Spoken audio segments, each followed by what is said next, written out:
Cara Allah mengampuni dosa seorang hamba itu ada 5 tahap, 5 tipe. Berapa tipe? 5. Sudah. 1, dengan memaafkan kesalahan itu. Sifat Allah yang memaafkan kesalahan hamba disebut al-afwu. Ya. Misal subuh tadi jam berapa?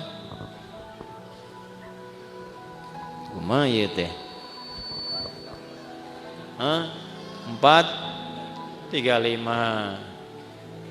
Terus ada orang yang sholat subuhnya jam 5:34. Waktu subuh 4:35, sholat subuh 5:3. Salah tidak? Salah. Dosa tidak? Belum tentu. Kalau memang bangunnya kesiangan. Tuh. Dan memang tidak niat bangun kesiangan. Ada yang niatnya bangun kesiangan, malamnya begadang, nonton bola, menang, menangis, ya. Jagoan kalah, bangun kesiangan. Nah, dia bangunnya terlambat, salah, karena tidak tepat waktu, tapi belum tentu dosa. Maka dimaafkan oleh Allah kesalahan itu, ditunaikanlah sholat tepat saat bangunnya. Ya. Jadi kalau Anda terlalu lelah dengan beban kehidupan, kemudian tertidur cukup dalam, ya, lalu bangun tiba-tiba jam 8, walaupun keterlaluan sebetulnya. Bangun, ingat sholat. Nah, sholatlah saat bangunnya. Jadi jam subuh Anda itu pindah saat bangunnya. Ingat ya, waktu sholat orang yang ketiduran adalah saat bangunnya. Saya pernah punya pengalaman di Libya. Lagi ngisi ceramah menjelang buka, 5 menit lagi tinggal buka. Tiba-tiba jemaah angkat tangan dalam sesi pertanyaan, Ustadz, apa hukumnya orang yang puasa tapi tertinggal sholat? Saya tanya balik, contohnya gimana Pak? Tadi saya subuh bangun kesiangan. Saya menilai bahwa sholat subuh saya sudah lewat.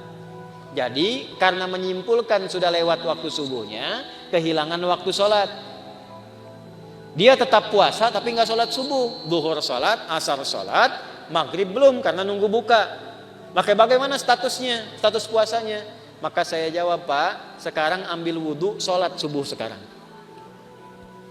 Ya, betul, qadanya saat itu, saat waktu ingatnya di situ sholatnya. Jelas? Nah, itu salah tapi belum tentu mengandung dosa karena ketidaktahuan. Karena lupa jadi salah. Kan lupa itu suka menyebabkan orang tidak ingat kan? Nah, ketika orang tidak ingat berpotensi salah. Kan sering saya bilang, orang kalau korupsi itu bukan tidak sadar kalau korupsi itu salah. Cuman saat korupsi tidak ingat kalau korupsi itu salah. Itu, Bu. Hah? Ini kalau tertukar sendal pulang dari sini, ada ngambil sendal punya orang lain, bukan tidak tahu itu teh punya orang. Cuman tidak ingat saat dipakai itu punya orang. Nah, lupa itu nasya, salah itu akhta'a. Saya lupa nasitu, saya salah akhta'tu. Kita lupa nasina, kita salah akhta'na. Rabbana la tu'akhidna in nasina au. Nah, gitu. Ya Allah, kalau kami lupa dan dengan lupa itu salah, mohon jangan hukum. Kata Allah, saya maha pemaaf, saya maafkan kalau kamu memang sadar itu salah. Karena itu jawaban pertamanya wa'fu anna. Al-afu. Subuh 4:35, salat 5:34. Terlambat karena sengaja, bukan karena tertidur. Nonton, aktivitas begadang, tidak ada perlunya. Udahlah sampai situ aja gitu ya. Tiba-tiba terlambat, salah. Dosa tidak? Iya, karena sengaja berpotensi menunda waktu Salat. Nah, itu ada kesalahan. Kesalahannya disebut apa? Dzambun. Bisa tulis supaya lebih terlihat. Tadi khotoun. Yang ini dzambun. Da. Kapan-kapan nanti saya mungkin rilis video pengajaran untuk spelling huruf hijaiyah tuh di 17 tempat. Itu diantara manfaatnya, itu bisa mengeluarkan semua potensi suara dalam tubuh, bukan hanya untuk baca Al-Quran. Jadi kalau kita bisa mengeksplorasi itu belajar bahasa apapun bisa cepat untuk kita kuasai. Karena semua sumber suara keluar. Misal yang dari sini a, ha itu di sini. Ketika ke sini ha, ketika ke sini kho, kan? Sampai da itu da di sini, da. Sampai ketemu ba, gampang, matiin aja hurufnya. Ab, at. Nah, itu sumber suaranya. As, az, ab. Ya, harakatnya cuma 3. Namanya ayu. Kalau enggak a, i atau u. Ab. Kasihkan a, ba, kan? Ciluk. Nah, kan? Dikebawahin bi, dibesarin u. Nah, ini pakai za, dzambun. Dzambun itu, maaf, salah yang mengandung unsur dosa. Sengaja menunda sholat, terlambat, dzambun. Allah tidak ingin hambanya pulang ke akhirat bawa dosa. Maka diturunkanlah sifat yang kedua, namanya ghafir. Apa namanya? Ghafir. Ada surah ke-40, surah Ghafir. Lihat ayat ketiga. Ghafiriz dzambi. Ghafir dipasangkan dengan dzambun. Ghafiriz dzambi wa qabilit taubi. Ini ghafir. Ini al-afu. Sudah terlambat, ngajak orang lain terlambat. Yuk nonton dulu, udah sholat mau nomor 2, nonton nomor 1. Maka berubah namanya dari dzambun jadi dzunubun. Jamak. Dzambun, dzunubun.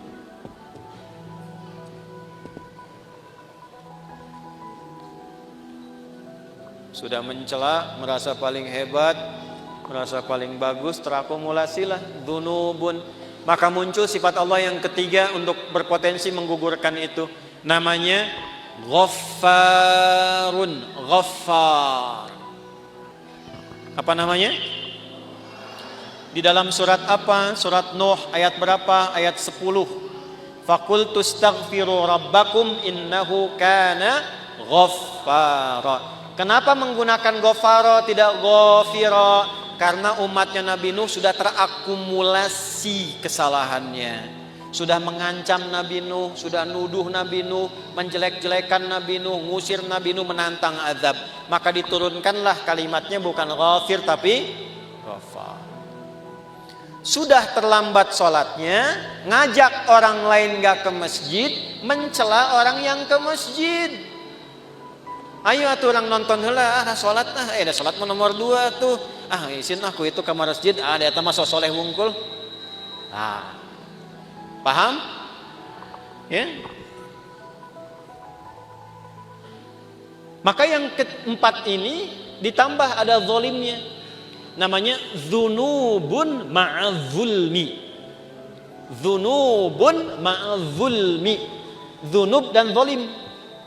Apa dalilnya? Contoh Quran surah 2 Al-Baqarah ayat berapa? Ayat 114 misalnya. Wa man azlamu zalim. Wa man azlamu mimman mana'a masajidallahi ay yuzkara fiha ismuhu wa sa'a fi kharabiha. Paham? Tidak.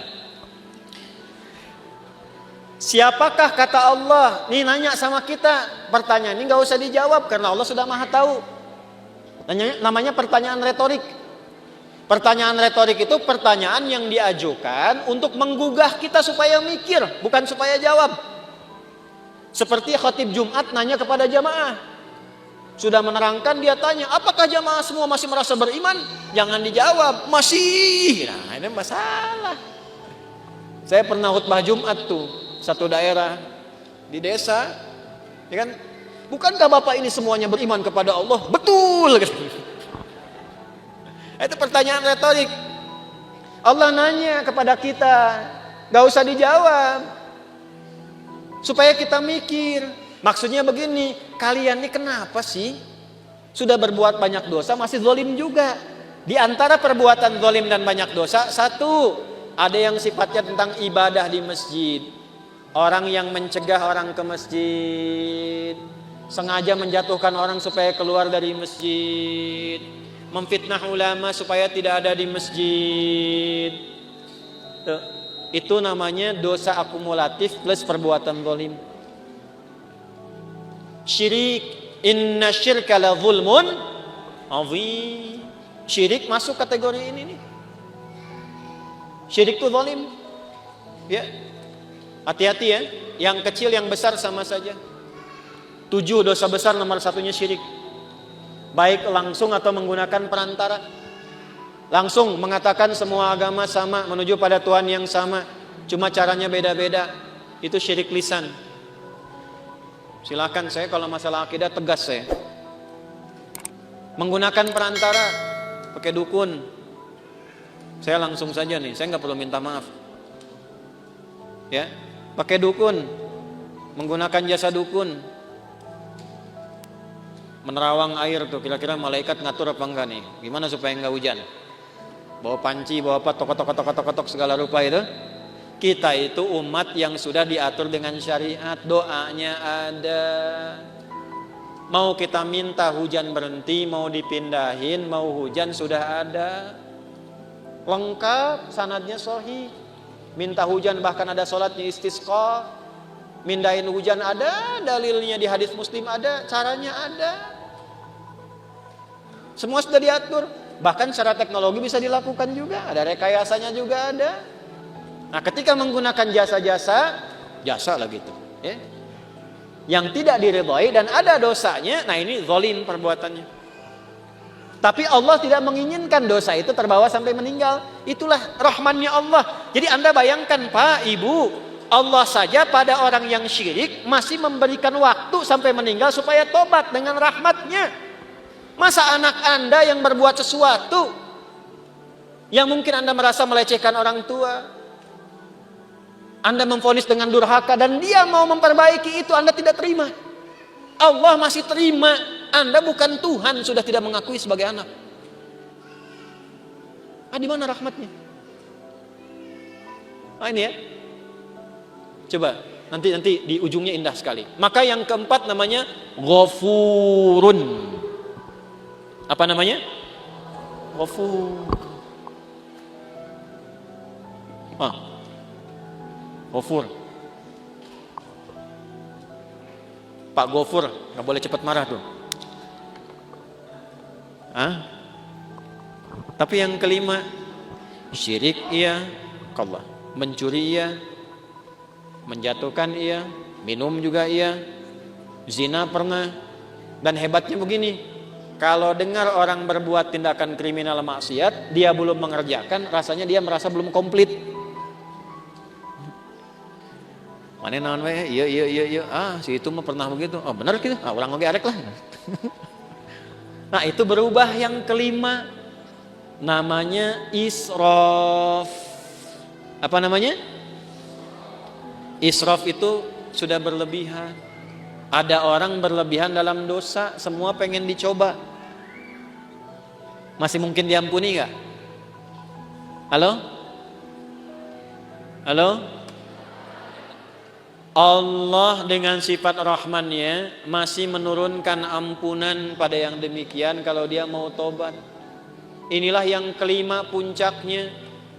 Ketika Allah ingin mengampuni dengan sifat kelima ini, tidak digunakan al-afu, tidak digunakan turunan dari kata ghafara, baik ghafir, ghafar ataupun ghafur, tapi yang kelima langsung disebutkan rahmatnya. Rahmat. Dengan sifat rahmannya langsung disebutkan kata rahmatnya, rahmat. Dosanya israf. Bahkan rahmatnya dilekatkan dengan sifat Allah pemiliknya. Ya, pakaian nisbah. Rahmat itu punyaku. Maka dengan rahmat yang aku punya, semua rahmatku aku punya nih, aku tawarkan kepadamu ampunan supaya engkau tobat dari dosa yang kau kerjakan itu. Nih, ada yang pernah mabuk, pernah bunuh, pernah zina, pernah merampok, pengen tobat, pengen balik. Kata Allah jawabnya bagaimana? Hei, aku tawarkan kepadamu semua rahmat yang aku punya untuk mengampuni dosamu kalau engkau benar mau tobat. Kurang apa coba? Jadi kalau dengan tawaran itu masih ada yang belum tobat, keterlaluan itu. Dengan cara apa lagi Allah mesti ampuni? Di mana dalilnya? Quran surah ke-39. Di ayat berapa? 53. Bagaimana bunyinya? Qul ya ibadiyalladzina asrafu ala anfusihim la taqnatu mir rahmatillah. Sandarkan pada Allah. Wasi'at rahmati kulla syai'. Rahmat ketemu yang mutakallim. Rahmatku mencakup semuanya. Ya di situ apa? Allah. Jangan putus asa dari rahmat Allah. Kenapa tidak langsung menggunakan rahmati? Karena kalau banyak dosa, biasanya nggak kenal Allah, walaupun mengaku Muslim. Itu. Maka nama Allahnya dikenalkan lagi, supaya kenal lagi. Ya. Contoh nih, ada orang sudah terakumulasi dosanya, profesional lah di bidang dosa. Mabuk, nipu, ngerampok segala rupa kan. Terus Anda ingatkan, iya itulah orang bertakwa kepada Allah. Pasti jawabnya gini, atau mau Allah lah gitu. Jangan bawa Tuhan gitu ya. Nah, karena belum kenal Tuhan, dikenalkan lagi la taqnatu mir rahmatillah. Dan hebatnya masih diaku hamba, Pak. Kul ya Muhammad, katakan ya ibadi, hei hambaku, masih diaku hamba. Coba ya. Ini jangan anak Anda lah, anak umum aja.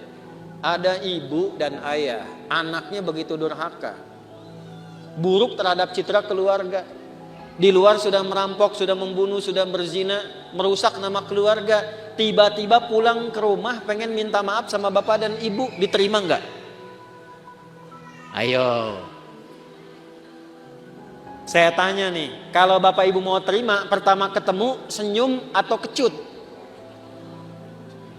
Tuh. Marah atau tenang? Non siapa dia? Tuh, coba. Nah, inilah pentingnya kita ngaji begini. Ini anak datang pengen taubat, wasilahnya orang tua pengen minta maaf. Allah yang pencipta kita mengatakan, "Qul ya ibadi," pakai kata iba, hambaku. Pakai ya disebutkan 360 kali dalam Al-Quran. Fungsinya 3 di ilmu nahwu. Nidaul qarib, nidaul mutawassit, nidaul ba'id. Memanggil yang dekat, yang menengah, yang jauh. Hei ahli maksiat, dimanapun berada, semua jangkauan. Yang telah menyimpulkan mungkin Allah gak akan ampuni dosaku. Salah kesimpulannya, kata Allah, hambaku sini, jangan putus asa dari rahmat. Setelah Allah berikan rahmat, teruskan ayatnya, innallaha yaghfirudz dzunuba jami'a. Semua dosa yang pernah engkau kerjakan, kalau benar tobatmu, aku ampuni sekarang semuanya. Tuh.